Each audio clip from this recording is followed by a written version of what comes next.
অবশেষে মিলল নিখোঁজ কিশোরের মৃতদেহ। বৃহস্পতিবার JOIM সংলগ্ন করলা নদীতে স্নান করতে নেমে নবম শ্রেণীর ছাত্র বছর 16-র মাধব হানসারিয়া। তারপর থেকে কিশোরের খোঁজে অভিযান শুরু হয়। অবশেষে শুক্রবার সন্ধ্যার আগে নদীবক্ষ থেকে মৃতদেহ উদ্ধার করে সিভিল ডিফেন্স এবং NDRF টিম। মৃতদেহ উদ্ধার করে কিং সাহেব ঘাটে আনা হলে পরিবারের লোকেরা দেহ শনাক্ত করেন। এরপর মৃতদেহ ময়নাতদন্তের জন্য পাঠিয়ে দেওয়া হয় জলপাইগুড়ি মেডিকেল কলেজ ও হাসপাতালে।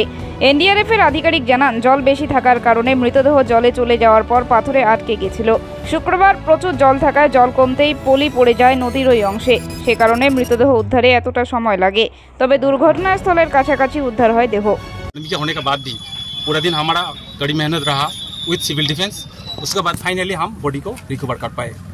कोथा থেকে পাওয়া গেল বডিটা? बॉडी अभी इधर से ही मिला, जो करला घाट इसका नजदीक मिला। एक्चुअली बॉडी ट्रैप हुआ था।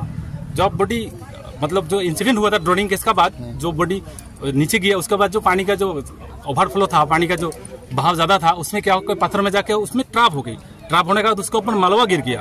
इसका वजह से क्या काफी मशक्कत करना पड़ा, इसमें इतना देर लगा। কতক্ষণ সময় লাগলো? अभी लगभग 24 घंटा 23 घंटा हो गई। 23 घंटा। सर का नाम? मैं inspector Sunil Varman, second India. साथ ही मेरा टीम है, हम काल से लगे हुए विद सिविल डिफेंस। ঠিক আছে, থ্যাংক ইউ।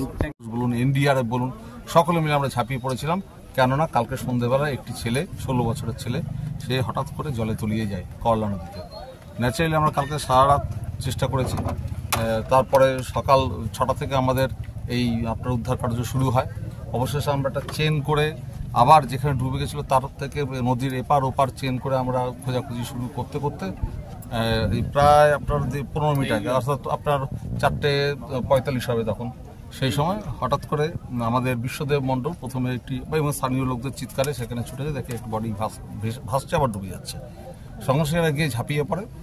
সেখানে আমাদের সকলেই গিয়ে ঝাঁপিয়ে পড়ে এবং বিশ্বদেব মণ্ডলের টিম এবং শুভম আমাদের সিভিল ডিফেন্সের যারা টিম আছে তারা গিয়ে সঙ্গে সঙ্গে বডিটিকে তুলে পাড়ে নিয়ে আসে এবং তখন তাদের পরিবারের যারা ছিল তারা শনাক্ত করে যে এটি সেই বাড়ির ছেলে। ছেলে খুব দুঃখজনক ঘটনা, খুব মর্মান্তিক ঘটনা। কিন্তু আমরা বলি এই ভরা বর্ষায় করলা নদীর জলে থেকে আর কি কোনো দেহ উদ্ধার করতে পারা, এটা বলবো এটা সত্যিই এটা আমাদের সারা রাত ধরে যে প্রচণ্ড পরিশ্রম এবং আজকেও যে সারাদিন ধরে আমাদের প্রচণ্ড পরিশ্রম, এটা সকলের পরিশ্রম এবং সকলের যে ঐকান্তিক সহযোগিতা তার ফল। আমি এই অনুরোধ আপনাদের মাধ্যমে করব যে এই ভরা বর্ষায় কেউ পাহাড়ি কোনো নদীতে নামবেন না।